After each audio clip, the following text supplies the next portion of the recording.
Hey, it's me, MLB. Here is Pool Chapter 50, and this one is titled Invites and Dates. Bakugo was first off the line as usual, and you chuckled to yourself as you watched him fly ahead while screaming, "Die!" He's always at 3000%, isn't he? You thought, keeping an eye on the others as they took the jogging section at a more leisurely pace. "You need to work on those who are not giving their all," Aizawa's voice said in your ear, his face so close to yours that you could feel his breath on the back of your neck, and you broke out in goosebumps. Yeah, you replied, turning your head slightly to look back at him. But seeing him so close only made your brain short-circuit, so you turned to look straight ahead again to keep you cool. "He's standing so close. Why is he so close? I can't deal with this." You tried to focus on the students and watch what they were doing, but every fibre of your being was pulling your attention to the dishevelled man behind you. "Do you have plans after school?" he asked in a low voice, making you stiffen with anticipation. "No," you said in an inquiring tone, as if to ask why he was asking. "You'll be hungry. Join me for dinner." "Okay," you replied, trying not to sound too eager or excited. "Calm down, Yin, it's just dinner, not a marriage proposal." He nodded and stepped back, grinning to himself at his triumph. "I'll show her that I can be a more attentive person to her emotional needs," he thought with determination. You found it very hard to focus for the rest of the day, constantly remembering that you and Aizawa would be going out for dinner that evening. "Am I dressed alright?" you thought, looking down at your outfit during the next class. "Maybe I should puff my boobs up a little bit like what Mina was talking about before." "Yin!" You immediately mentally slapped yourself. "You're supposed to be playing it cool. Don't do anything to try and make yourself more appealing to him. We don't want to let him get us falling head over heels again now, do we?"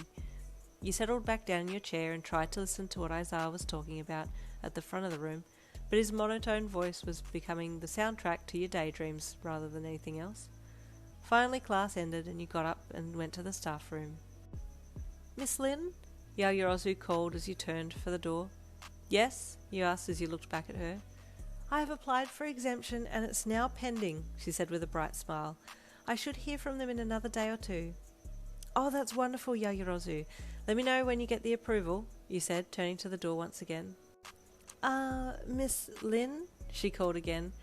"Our class is having a get-together on the weekend at my house." She dropped her head and fiddled with her uniform as a soft blush dusted her cheeks. "Would you consider attending?" "Oh, that's very kind of you," you replied politely. "I'm not sure if, as a teacher, I'm allowed to attend a student's—" I have yet to invite Mr. Aizawa," she cut in. "Please do excuse my rudeness in interrupting you, but I would so love for you both to be there." Please think about it?" she asked with begging in her eyes. I will," you promised. She smiled happily and bowed politely. "Thank you, Miss Lin." "It's no problem," you replied with a polite smile. "I do have to go now, but I will talk with you tomorrow," you added professionally. She smiled again, and you left to put your things away before evening and heading out for dinner with Aizawa. "Did she say yes?" Mina asked with hushed excitement as she snuck up behind Yaoyorozu. "She said she would think about it, but I really do hope she comes," Yaoyorozu said. "And Aizawa is going to come too, right?" Mina pressed, a mischievous look in her eye.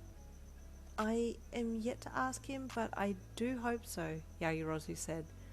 "Okay, good," Mina said, then looked over her shoulder to where Uraraka and Hagakure were standing near their desks, with Uraraka sporting a cheeky grin on her face. "Let's put our plan into action." "Plus ultra!" Uraraka replied enthusiastically, raising her fist in the air while Hagakure jumped up and down squealing. "In all honesty, I just wanted Miss Lin there. I'm only inviting Mr. Aizawa so that she will say yes because everyone has been invited." "No, this is perfect because then we can get Aizawa to show his protective side when your personal chef starts to get friendly with Miss L," Mina said with a sly grin. Yaoyorozu sighed. "Mina, I really don't want anything dramatic to happen." "It'll be fine, trust me." "That's the point. I don't trust you." "But you will! See, this is going to strengthen their bond. You'll see," Mina sung, doing a little jig of happiness. Uraraka and Hagakure were hyping Mina up from the background, and Yaoyorozu shook her head. "I just guess I'll see what happens," Yaoyorozu sighed. As you entered the staff room, Aizawa looked up from his desk and his bloodshot eyes stared you down. You hesitated, glancing around to make sure everyone had gone before asking your question. Should we leave the school grounds separately, then meet after? That would be best, Aizawa replied bluntly. Okay, I'll leave and I'll meet you on the corner then, you said, walking to your desk to get your bag. Aizawa nodded and you left, quickly walking down the stairs and out of the building so that you could get to the corner as quickly as possible. What are we even going to talk about? Should I see if he'd tell me something about his past? Maybe I'll just ask a few questions to give him an opening and see if he trusts me enough to let me in? You thought as you speed walked down the sidewalk. Getting to the corner, you stopped and looked around.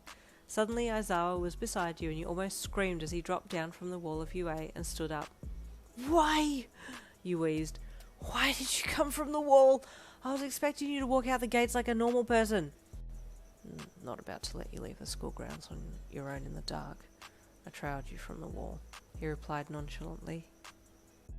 And there ends chapter 50. Stay tuned for chapter 51 coming tomorrow.